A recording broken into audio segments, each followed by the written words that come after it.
All right. Welcome, everybody.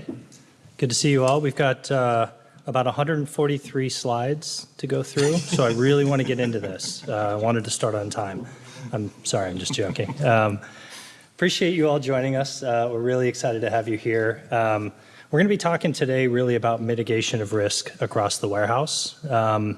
My name is Steve James. I've been with Iron Mountain just under 20 years. I know you guys are thinking, wow, he looks so young. Thank you very much. I appreciate you thinking that.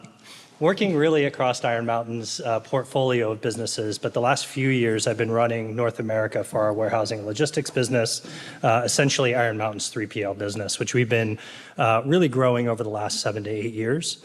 Many people may know Iron Mountain. We're about a 75-year-old company. In fact, we turn 75 next year. So I feel like I've been there about a quarter of the time, which makes me feel a little old, but not too bad.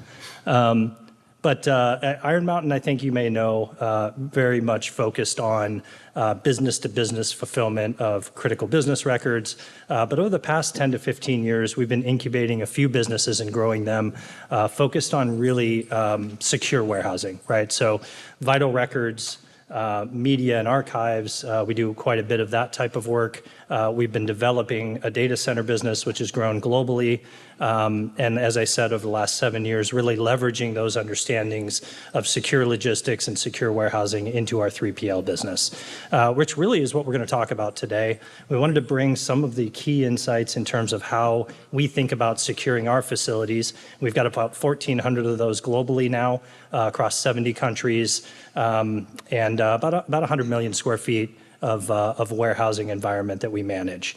So we're going to talk a little bit today about some of the things that we've been bringing from our other business lines into our 3PL business that we think are really critical to developing and then ultimately maintaining a secure facility. So with me today, I've brought a couple of our internal experts from our internal security team, as well as our real estate deployment organizations that really partner together to create what you'll hear about today, which is an ecosystem of security. And then I've also brought one of our largest partners who really we've been partnering with within the 3PL business for about 7 years, a lot of customer relationships together, and they're going to talk a little bit about the customer side as well. So with that, let them introduce themselves, and then we'll get started.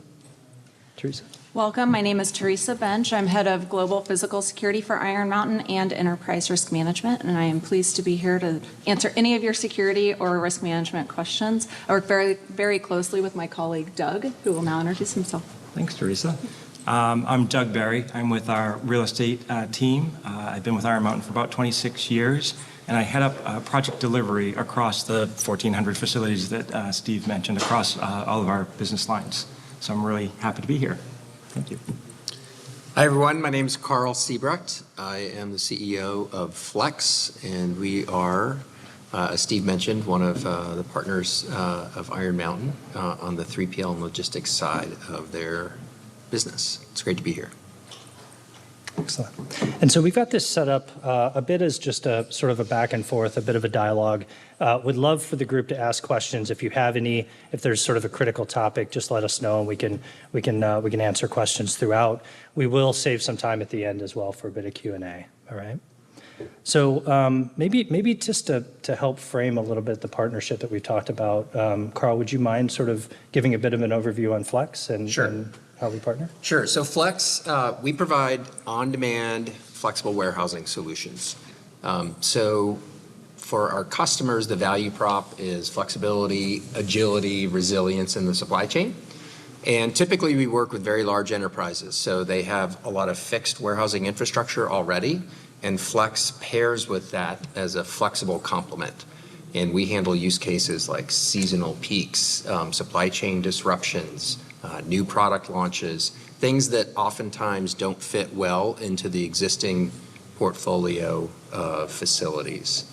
And our partnership with Iron Mountain dates back almost 10 years because our model is asset light from our perspective. So the way Flex works is we combine a very large network of 3PL partners, and again, Iron Mountain is one of our largest, and most tenured, and we partner that network with our technology platform, the core of which is WMS. And for our shipper customers, the value prop is you can plug in once to Flex and then have access to this very, very large network of operators, like 3PLs, including Iron Mountain. Excellent. Thank you very much. All right, well, let's jump right into it then. I think for the group here, the concept of a secure warehouse environment, definitely nothing new, right? And in many instances, I think people think about warehouse security as a bit of table stakes.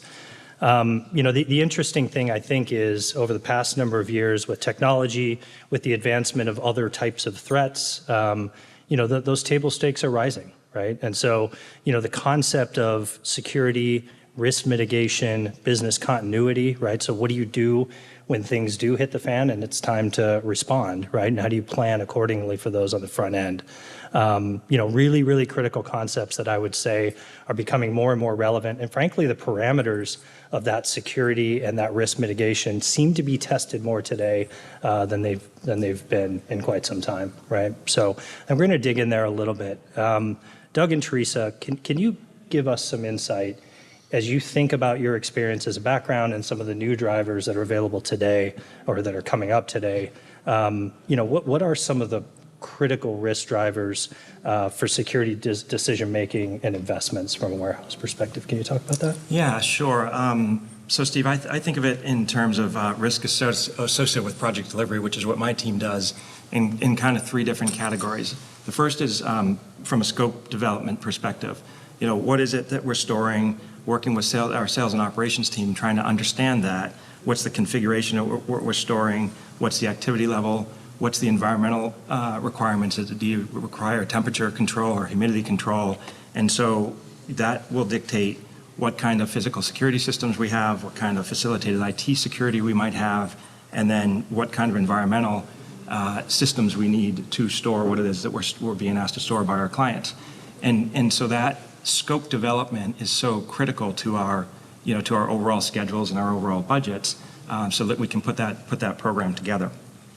The second thing I think of it is more recently is supply chain. So we all went through COVID in 2020 and 2021, where we all had supply chain issues and things like that.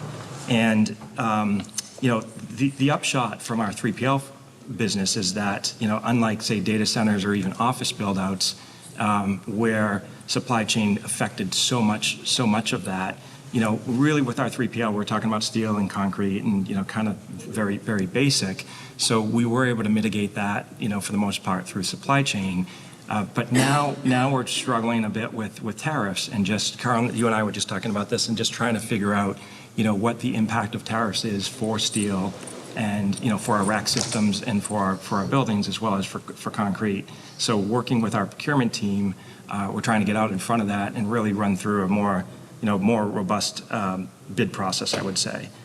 And then the third category for risk mitigation is just really working with all of our teams and planning for all the different investments that we're making associated with project delivery. And then, through the years that I've had working with protecting customer information, records, data, through all the SKUs, we've spent a lot of time determining best practices and what the resulting specifications of those best practices are. And as a side note, the performance specifications that we develop, for Iron Mountain across all of our business lines, but in this case, particular 3PL or WNL for us, are ever evolving, and we're always learning. We're learning from Carl, we're learning from all of our customers about what the expectations are, so we're changing those specifications accordingly, but it's critical that we get them down on paper so that we can deliver the same delivery, the same model around the world. And then we do a lot of full-scale fire testing from a risk mitigation perspective with NFPA, with FM Global. In that fire testing, we have all different commodities that we've tested to see what the what the fire risk is and how we mitigate that, and then moving into the full-scale design of the spaces that we're moving into. We look at everything from roof system designs to hurricane-proof dock doors to slab elevations to make sure that we don't have a flood risk, and if we do, how do we, have flood barriers that can help us with that, to fire ratings around buildings and in between our chambers. So if we have subtenants that are next door to us, what are they storing, what are they doing, and what's the fire rating between them and between us. Location is critical, so just making sure that we understand, are we near airports, are we near rail spurs, other environmental hazards or anything like that near where we're trying to locate. And then most critically, understanding the fire protection scheme. What are we doing for sprinklers, for mist systems, for flue spaces, for the different types of storage conditions and configurations that we're working on. And then working with Teresa's team and with FM Global, we've reviewed thousands of SKUs. And so we have a kind of a deal with our sales team that we review whatever it is that we're looking to store. We have a 24 to 48 hour turnaround to say, we try never to say, no, we can't store that. We can always store it, but here's what we need to do to mitigate risk. Here's what we need to do from a fire perspective. Here's what we need to do from a security perspective. And Teresa will get into that a little bit as well. And we collect all that information, all that data in a log, so that when we go back and say, okay, we've looked at this before in Toronto, storing tires, can we store tires in Germany? And, so we have all that information so that we know what the risk mitigation is that we need to put into place. One of the things that we do, we install something called VESDA systems, which are very early smoke detection apparatus, and they're about 100 times more detective than a regular smoke detection system. And so that's tied back to the cell phones of our teams. And so if there's something very minor, like incipient smoke from a wire burn, we know about it before it becomes a bigger issue. So just really, really trying to focus on what our customers would want us to do, storing critical items for them. And then all of that is considered as part of the design, but not only do you need to make sure that that's part of the design, but part of the maintenance of your systems as well. We had an acquisition that we did about 5 years ago, and one of our fire protection engineers came in and said, this is great. They've spent millions of dollars. They put all the right stuff in, but they haven't been maintaining it for 5 years, so it doesn't work. And so just on the back end of that installation, making sure that you're maintaining those systems quarterly, semi-annually, annually. It's like you wouldn't buy a car and not change the oil for 5 years, right? So it's the same type of, unless it's an electric car, I guess. But and then finally, using all of that information, that your insurance carriers have a lot of information, not just on your buildings, but on a lot of buildings. So making sure that you're taking that information into consideration. We work with FM Global, as I said, as our partner, and they have information on all of our buildings, plus all the adjacent buildings that we move into, and they sit side by side with us, for all of our designs, and they're focused on flood and fire, storm damage mitigation, and so my team sits with them and implements the critical systems in that manner. Thanks, Doug. I love security, so I'm going to try not to get overly excited about security, but if anybody has any questions, we're happy to, just interrupt us. We want this to be interactive in a conversation. But like Steve mentioned, security is part of the ecosystem, right? We're not separate. We have to understand the business end to end and the supply chain, meaning all the way from pickup to possibly destruction and the storage piece, which is what we're talking about today. I think a key driver for that is knowing your asset that you're storing, right, and the threats that potentially could harm that. That's going to result in your risk assessment. Next, you have to understand your organization's risk tolerance.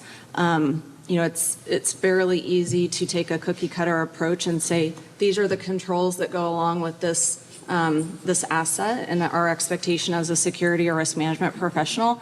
But you have to know either your client or your business's risk tolerance and be able to perform within that.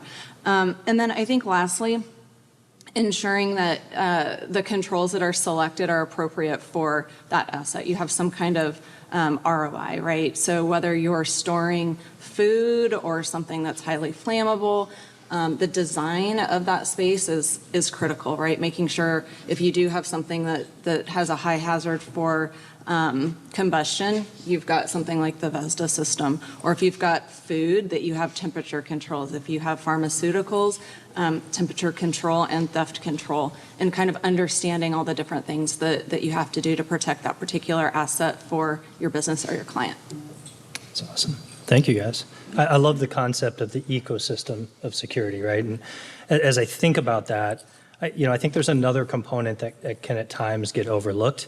It's foundational and critical, which is the concept of creating a culture of security, right? And, having that permeate into your core values as a business. At Iron Mountain, our perspective is that our brand relies on security. It's really critical to us. So that's made it easier for us to develop that culture. But at the end of the day, instituting that culture of security means you get to a point where your employees are caring as much about the security of the goods you protect as your customers do, right? Or as the security team does. And when that happens, things start to happen like, someone's in the wrong place in a warehouse, your employees are stopping them to say, wait a minute, it doesn't seem to me like you belong here. Can I help you get to where you need to be, right? Or ensuring that their leadership knows that there's someone in the warehouse that is in a place where they shouldn't be. Now, they shouldn't get there to begin with, right, with the right security parameters in place. But if something like that happens, you want your security being exponentially grown by your own employees and workforce because it's a core value for you. So that's the other thing I would call out that I think can be a critical piece to really help expand your security environment. So Doug and Teresa, can you guys dig into a little bit some examples, backgrounds, experience that you've had, that really sort of help raise the bar with regard to delivering optimal security? Can you dig in there a little bit? Sure. Yeah. So thanks, Steve. From a physical security perspective, when the buildings come into our portfolio, whether it's through acquisition or through lease or through purchase, we look at them and we talk about hardening the buildings. And that is to say that that's taking the information and our best practices and those resulting performance specifications that we've learned associated with physical security systems and applying them to the buildings. And as Teresa was saying, it's not a one-size-fits-all situation. We really have to dig in and understand what it is that we're storing and what the commodity is, so we can understand what that is and build that into that specification and learn from it and apply it on a case-by-case basis. We've learned a lot and continue to learn a lot about risk mitigation and physical security. I've been at Iron Mountain for 26 years, as I've said. I have people on my team that have been here for 30 years and 25 years and 20 years. But we depend so heavily on Teresa and her team and other specialists as well, so that our approach is optimized and recorded in our specifications. And I keep referring to our specifications, and I can't tell you how often people will say, well, this is how we do it, and this is how we do it, and this is how we do it. And that's great, but it can go, a whole bunch of different ways. So getting that on paper and getting everybody to nod their heads and say, okay, that makes sense. We agree that this is the spec. It's ever changing, but this is the spec for our warehouse and logistics business that we apply around the world.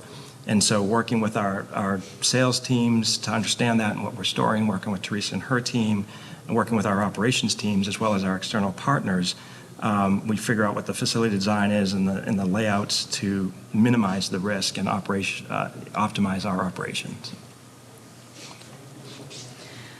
I think from my perspective, delivering exceptional warehouse security is kind of four things. First is your chain of custody protocol, again, from beginning to end, understanding every single touch point along that chain and making sure that you can affect that touch point, whether it's the transportation side or the storage side or ultimately the destruction, and be able to prevent tampering, inadvertent destruction, theft, those sorts of things. Do we have any loss prevention professionals in the group? Any former law enforcement? No? I'm just going to talk briefly about something that we talk a lot about in security for supply chain in particular.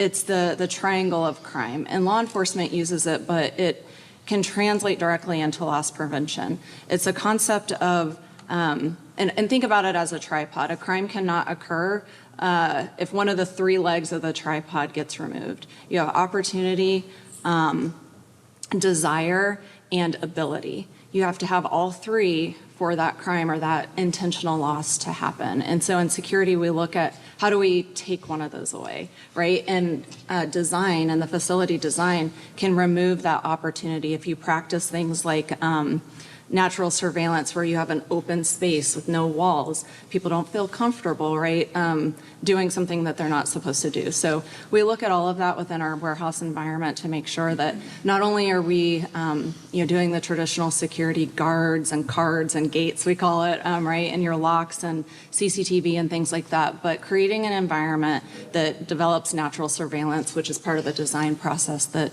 Doug was talking about.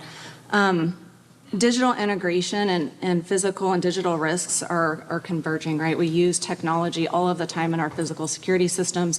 So we have a lot of data that we have to protect. We have to protect privacy as well in the name of making sure we've got the right controls. I mentioned design already. It's critical, making sure that we've got that natural surveillance, that you have the proper flow of access so you can make sure that you don't have unauthorized access into a space. And then finally, Steve mentioned this, but security is the most effective when it's owned by the employee population, right? Your people are your number one line of defense. So you have to focus on training, education, and everybody owning security, not just the security team. That's great. Thank you, guys.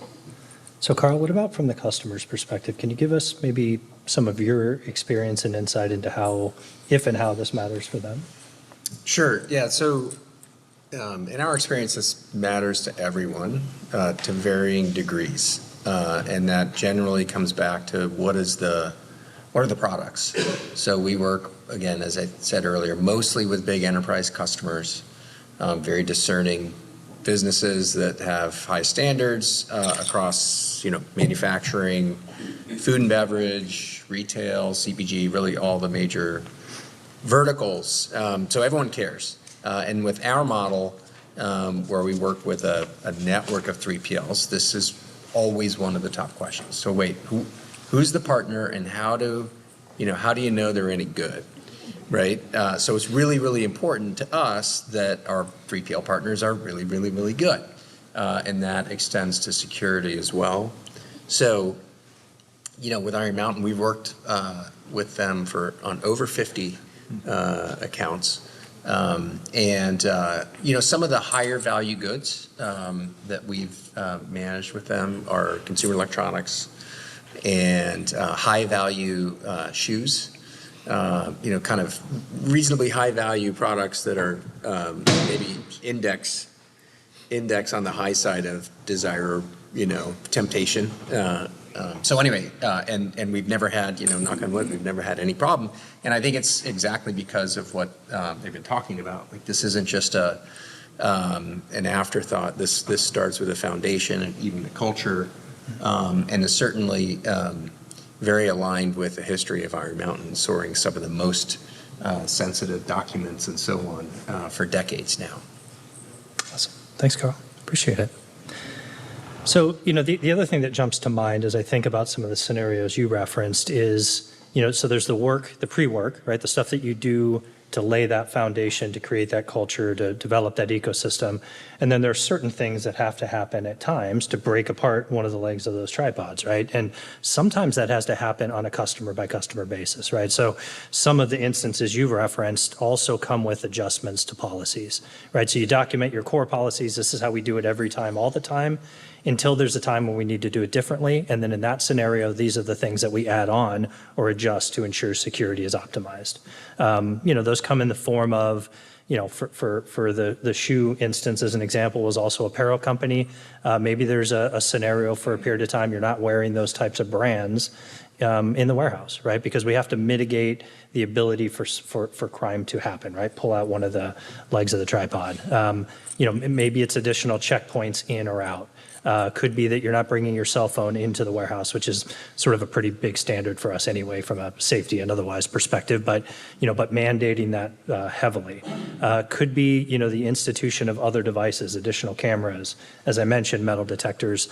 It could be increasing the amount of background checks that you're doing, right? There are scenarios where we may bring in a different workforce that's been check to a different level because the customer requirements demand it, right? So setting the policies, but then being willing to adjust them when it's critical at a customer level or even at a facility level can be really important as well.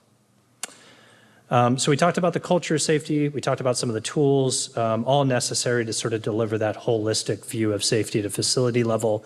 I think net, the concept is the investment is critical. It does pay off. Doing it on the front end because you're formally planning, especially at a facility level, can be really, really impactful, especially on the bottom line. Getting dollars the first time can be hard. Getting them a second time to retrofit or make adjustments after the fact obviously can be quite a bit more expensive. And I could feel Doug laughing out of the side because I've probably done that myself, and he's had to jump in to rescue me. So thank you for that, Doug. So why don't we talk a little bit about security, but how that integrates with speed. And I think about speed specifically because, at the end of the day, your warehouse still has to do what a warehouse needs to do, right? Bring in quickly, store optimally and securely, and then outbound effectively, and all the value-added services that go in between. If security is in the way of speed, you've got a challenge, right? Then security becomes really expensive. And so, I'd love to dig into a little bit, maybe Teresa with you, is, what's been some of your experience on how security can actually enable speed and be part of that critical ecosystem you referenced, inclusive of driving productivity? Yeah, it's a really good question. Security has to be an enabler. We do not want to be a bottleneck, right? And if you have an effective security strategy, you will increase that time to market and be highly efficient in that end-to-end process.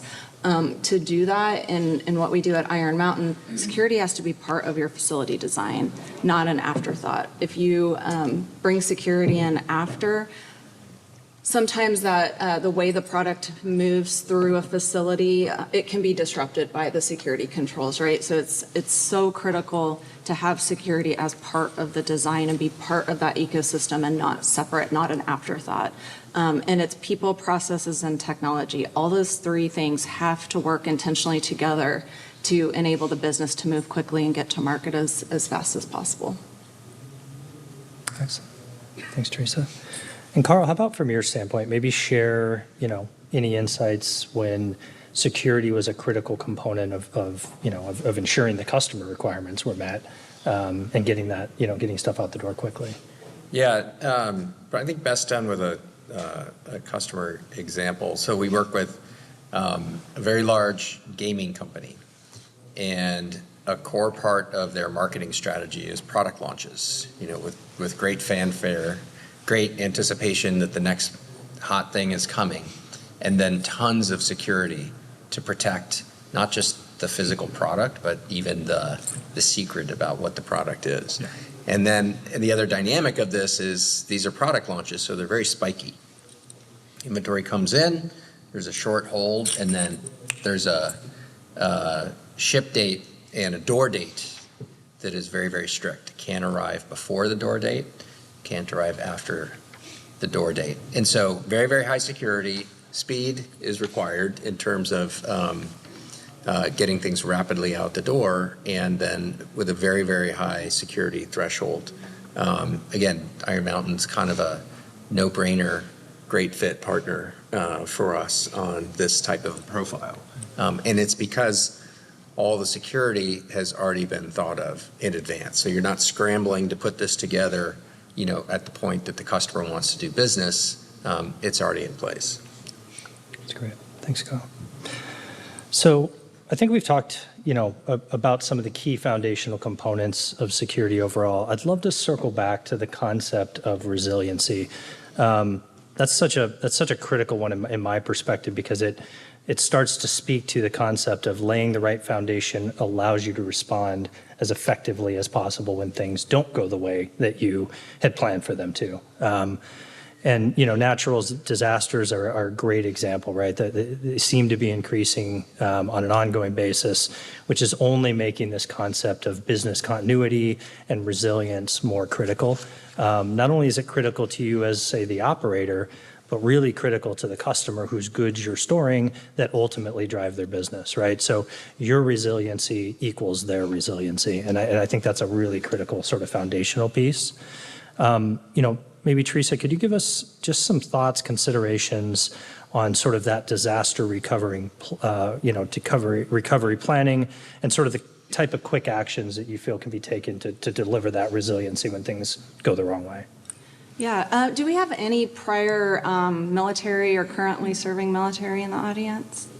No, none of those either. That's surprising. These two. Okay, these two. These two, yeah. Well, we have a saying, right? It's no plan survives first contact. So rather than assuming that things are always going to run smoothly, we plan for something is going to go wrong in worst case scenario, right? So we have good plans in place to pull those off the shelf if we need them and have a quick response. Resiliency isn't, it's not about preventing something bad from happening, because those things are sometimes out of our control, whether it's a natural, disaster event or something like that. But it's how quickly you can actually get back up and going. It's how do you reduce that liability for your clients and make sure that you can just pick up and keep operating as quickly as possible. Excellent. Well said. Well said. So I just want to summarize a few key items, and then I would love to open it up to the audience for any questions you may have, if there's anything we can dig deeper into. Clearly security, as we talked about, is what you can see, but also what you can't see, i.e. what you've planned previously. That audit component is so critical. Once you've got it on paper, once your people know to manage to it, you've got to continually audit to that expectation to ensure that you keep the bar raised as far as it needs to be. Our customers obviously are always assuming that you've got things covered, but that preemptive planning helps to ensure that you actually do. When things go wrong, you've got to be prepared to take action, and the best way to do that is to have already thought about that potential so that you can be planning towards it. And then clearly the last one, CapEx, is hard to come by.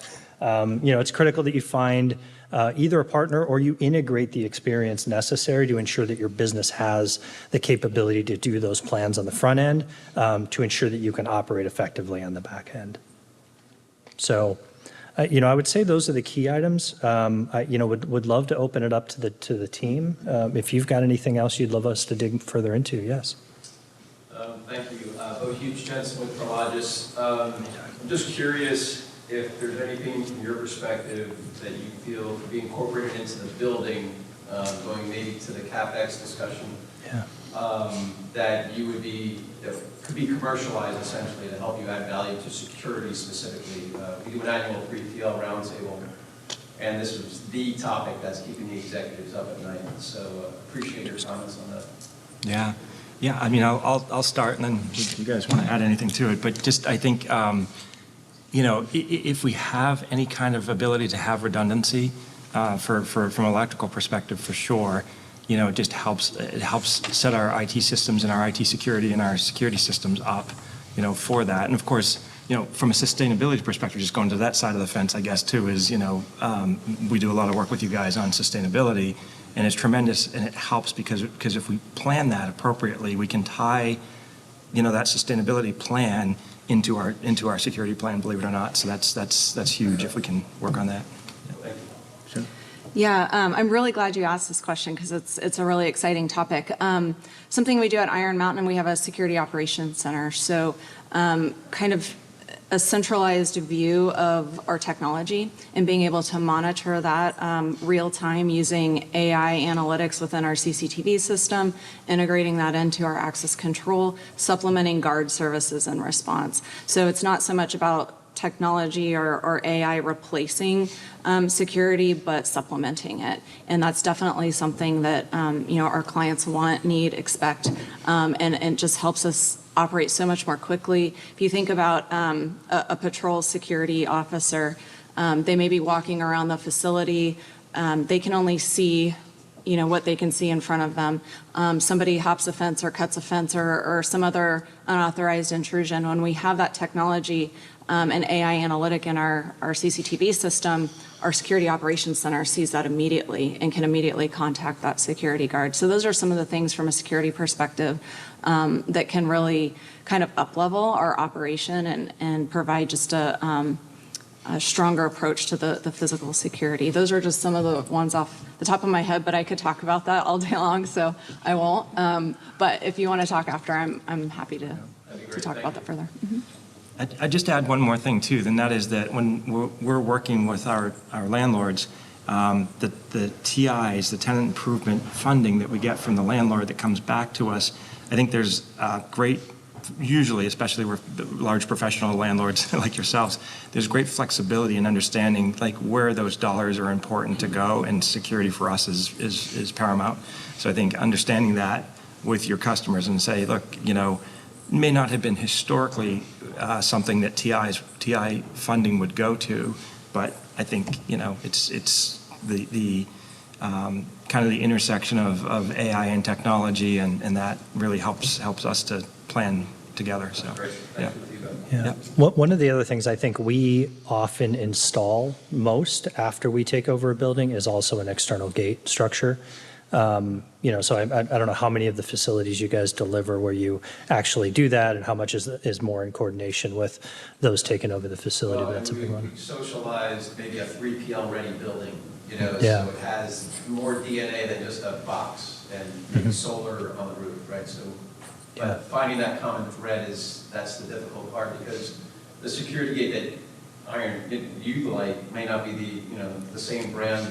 Yeah. The other 3PL. So that's a difficult thing, but that's where we're going. Great point. Yeah, no, that's a great point. And, we didn't get a chance to really drill into it a lot, but, we often think about security in sort of phases, right? You've out to in, so more often than not, if we can put up another physical barrier, we'll do that, and then you've got the skin of the facility, and then you've got the lobby. Then, after multiple checkpoints, with card access, et cetera, now you're in a warehouse where you're actually going to see goods, where MHE is around, et cetera. You should have the right vest on at that point. You should be, badged, et cetera. So a lot of barriers to that physical security piece. Yeah. Anything else that we can drill into and answer?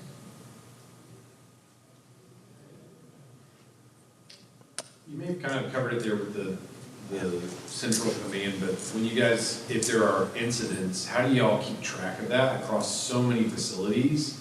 And then what learnings do you then bubble up, or how often are you iterating on that security that kind of spreads across your network?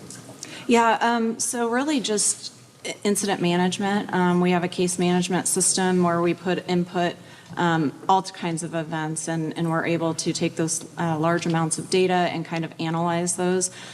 We do that on a very frequent and periodic basis, monthly actually, with each of our business lines. But we're able to look at across our entire portfolio and our entire enterprise, security events, weather events, customer damage events, whatever those happen to be, and look at root cause analysis, near misses for safety, and do lessons learned based on that very large set of data. That helps us determine what we need to do for training. It helps us create corrective action plans. It feeds into our insurance portfolio and how we manage risk from a liability perspective. It's very, very large, but it's all built on a foundation of risk management, having a good methodology around understanding your asset, what you're protecting, and those threats that I talked about earlier, and really articulating what that risk is. What's the likelihood? What's the impact? And that's kind of the foundation of that incident management as well. Yeah, and that data really sort of then circles back and feeds the creation and ultimately continuation of that culture of security, right? So the insights that you're getting from across the business, 1,400 facilities, are now being consolidated by the security group, fed back into operations, and now they get delivered through daily huddles, right? So maybe we have a security issue in Germany, and then our people in LA are hearing about it in daily huddles to say, hey, just be aware of this type of situation because we've had it happen a couple of times, and now you've been able to sort of expand that across the portfolio. I think that's a key item as well. Yep. So. Just on that question, one of the things that we're socializing is a socialized network of our customers. So were theft to happen at Iron Mountain, it would go into this system and we would socialize it out to those that are subscribed to the system. So to the question I was just asked, it's something that we're looking into as well. So if you're a Prologis customer, then you're part of that network, essentially. But I don't want to get into the solution, but that's what we're Yeah. talking about. So you're saying that all your customers can learn from not only their own experiences, but everybody's That's experiences right. that are part of that That's right. network, But yeah. there's that's great. security, I think you mentioned security, I mean, there's certain Yeah. limitations what you can communicate, but this is all very, in the infant stages of our discussions. Would love to tie you into that discussion Yeah. that's happening, so I'll Yeah. connect with you. Absolutely. Great. Awesome. Anything else we can answer before we tie up? All right. Well, a shameless plug. We are at booth 423. We'd love to talk with you more. We are warehouse and security geeks, so Yes. we could talk about this stuff all day. Carl's going to be joining us as well, so we'd love to have you stop by and talk with you a bit more. Thanks again for your time. We appreciate it. Thanks, everybody. Thank you.